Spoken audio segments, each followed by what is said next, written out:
Welcome everyone to the most riveting part of the AGM today.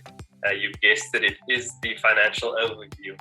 And as all good things must come to an end, I'll try and be as brief as I can. I'm just going to take you through a few slides, if you just bear with me.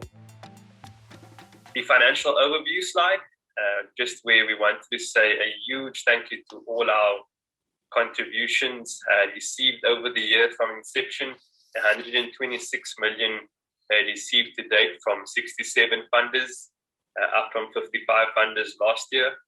And of that, we've managed to deploy 103 million in the various programs, which no doubt you're going to enjoy listening to later in the program.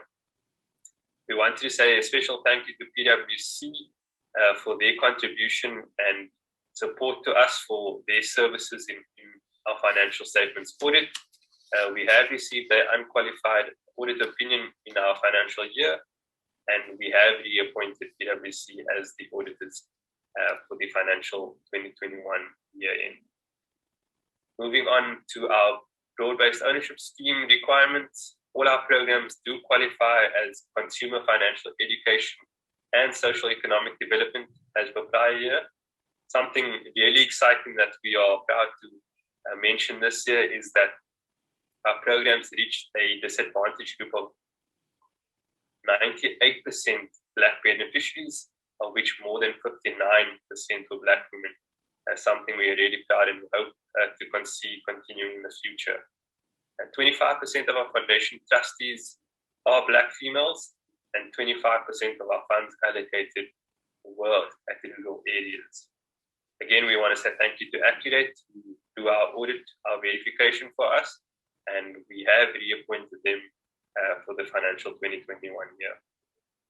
I just wanted to take you through the report on the statement of comprehensive income.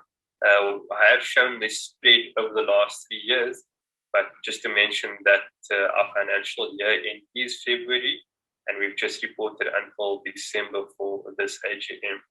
As you can see, we're pretty much in line with prior years, trying to continue to do programs even during COVID. We've managed to, through various channels, continue that program and continue that support that the foundation provides to so many. Unfortunately, with interest rates not doing as well, we do see a decrease in our interest income line item, which obviously buffers sustainability. At the end of this year, we do expect to make a surplus, which that surplus is then either pumped back into future programs or which is there to provide sustainability for longer term growth and support of these various programs. One graph that we do like to show you annually is this total revenue versus total deployment graph. As you can see, the graph has moved in a variety of ways over the years, with the income starting way ahead of the expenses, but that can be explained by the startup of programs, finding rhythms and finding new ways and scaling up for those programs. And as you can see, towards 2020, those programs are very closely linked in terms of the amount spent and the income raised. We'd obviously like to see that graph just continually to shoot up in both directions, which means that we are both being well funded, but also reaching as many people as we can. The next slide that I wanted to speak about is just a high-level slide of those projects that we've run in the last 2 years. And mentioned before, we had COVID last year, and there was obviously concerns about how we're going to run our programs, because many of our programs in the past have been completely face-to-face. So just to show you as an expense line item, you can see that we have been spending money on various alternative approaches, which I'm sure the other team members are going to speak about. But yeah, just showing you that there is a way that we've managed to still reach a large number of members, and that's just depicted by this graph as well as the numbers from year on year. My final slide for today is just a high-level allocation of where we've spent from inception. As you can see, wage-wise, our front runner, the first program, with massive support from Sanlam and funders like that. We just want to say thank you for their support. To date, we've done an amazing amount of work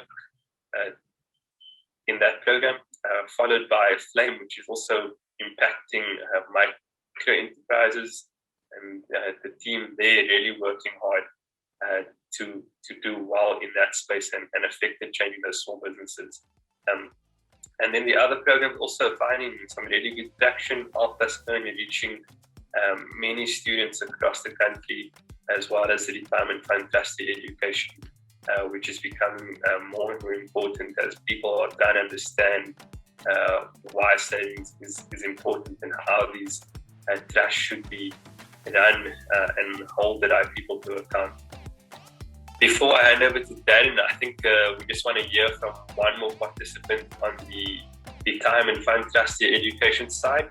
So for me, that's all you're going to hear. I hope it wasn't too long and too boring, but thank you for your time.